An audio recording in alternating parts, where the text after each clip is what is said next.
ഒരു നാൾ ഒരു പന്നി, കാട്ടിലെ ഒരു പന്നി പെട്ടെന്ന് നോക്കിയപ്പോഴത്തേക്ക് തന്നെ ആക്രമിക്കാനായിട്ട് എന്ന ഭാവത്തിൽ വലിയൊരു കരടി. ഇപ്പം പന്നിക്ക് പെട്ടെന്നൊരു ഭയം തോന്നി. ഈ കരടിയിൽ നിന്ന് രക്ഷപ്പെടാനായിട്ട് വനത്തിനുള്ളിലേക്ക് ഓടി. പക്ഷെ തൻ്റെ പുറകിൽ ഈ കരടി പിന്തുടരുന്നുണ്ട്. സ്വയരക്ഷാർത്ഥം പന്നി എന്ത് ചെയ്തു? ഓടി ഒരു ഗുഹയ്ക്കകത്ത് കയറി. പക്ഷെ ആ ഗുഹയ്ക്കകത്ത് അന്നേരം കണ്ടപ്പോൾ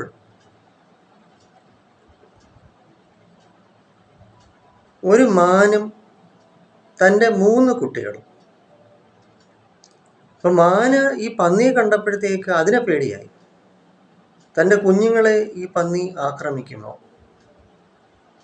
അങ്ങനെ ഭയന്നിട്ട് ഈ മാൻ തൻ്റെ വലിയ കൊമ്പ് കൊണ്ട് ഈ പന്നിയെ ആക്രമിക്കാൻ തുടങ്ങി. പക്ഷേ ഈ പന്നി എന്ത് ചെയ്തു? ആ കുത്ത്, ആ വേദന സഹിച്ച് അവിടെ തന്നെ നിന്നു.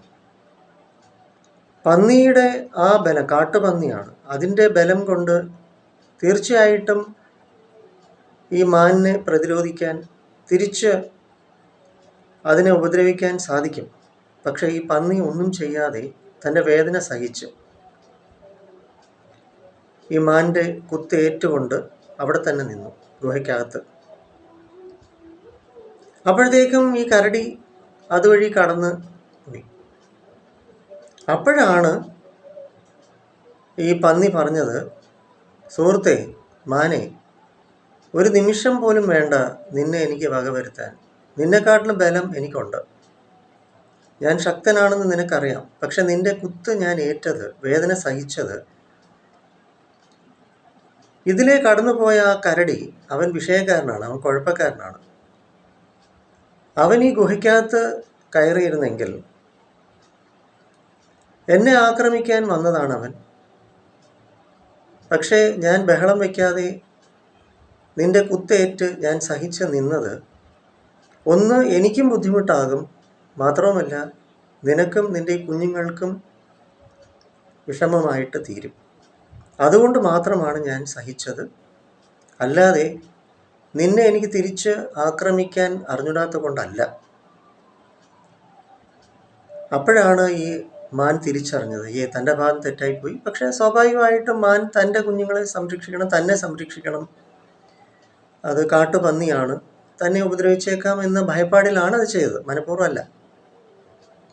അപ്പോൾ എന്നതുപോലെ തന്നെയാണ് മനുഷ്യ ജീവിതത്തിൽ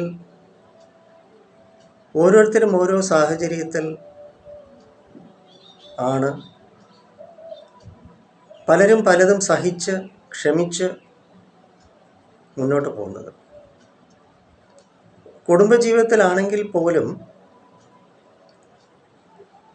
കുടുംബജീവിതം ആരോഗ്യകരമായിട്ട് നിലനിർത്താൻ പല ഭർത്താക്കന്മാരും, അല്ലെങ്കിൽ മദ്യപാനവും മറ്റുമൊക്കെ ആയിട്ട് കുട്ടികൾക്കും ബുദ്ധിമുട്ടാകുന്ന ചില ഭർത്താക്കന്മാരിൽ നിന്നുള്ള ബുദ്ധിമുട്ട് സഹിച്ചുകൊണ്ട് ചില സ്ത്രീകൾ, തിരിച്ചും മറിച്ചുമുണ്ടല്ലോ.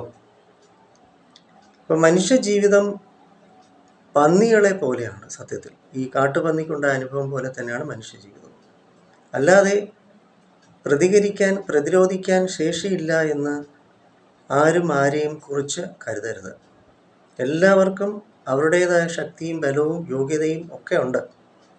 പലരും പല കാരണത്താൽ സഹിച്ചു മുന്നോട്ട് പോകുന്നു എന്ന് മാത്രമേ ഉള്ളൂ എന്നത് മനസ്സിലാക്കുക. അപ്പോൾ അതുകൊണ്ട് മറ്റുള്ളവരുടെ സഹനശക്തി വില കൽപ്പിക്കുക, മറ്റുള്ളവരുടെ നന്മ, മറ്റുള്ളവരുടെ നല്ലതും കൂടി ഉൾക്കൊള്ളാൻ നിങ്ങളുടെ മനസ്സിൻ്റെ വികാസം, മനസ്സിലാക്കാനുള്ള ബുദ്ധി നിങ്ങളിൽ തെളിയട്ടെ. അപ്പോൾ ഓരോരുത്തരും മനഃപൂർവ്വം പലതും സഹിക്കുകയാണ്.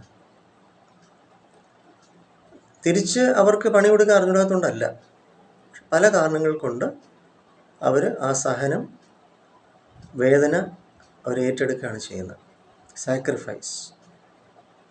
അതുകൊണ്ട് വില കൽപ്പിക്കുക, എല്ലാവർക്കും നന്ദി. ഞാൻ കൊല്ലം അയത്തിൽ മെഡിറ്ററേനിയൻ ഹോസ്പിറ്റൽ സൈക്കോളജിസ്റ്റാണ്.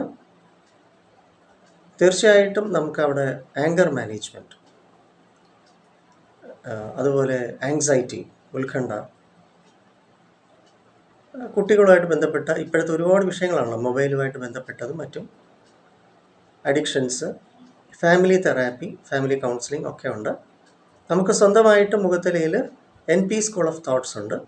9605743596 എന്ന നമ്പറിൽ എന്നെ വിളിക്കാം. അപ്പോൾ അതുകൊണ്ട് മറ്റുള്ളവരുടെ ത്യാഗം, അല്ലെങ്കിൽ ചിലർ എന്ത് പറഞ്ഞാലും കേട്ടോളും സഹിച്ചോളും എന്നത് നിസ്സാരവൽക്കരിക്കരുത്. പല സാഹചര്യങ്ങളും കാരണങ്ങൾ കൊണ്ടാണ് അവർ പ്രതികരിക്കാത്തത്. അതുകൊണ്ട് നിങ്ങളെന്തോ ശക്തരാണ്, മറ്റൊരു വ്യക്തി അങ്ങനെ അല്ല എന്ന് കരുതരുത്. മനസ്സിലാക്കുക.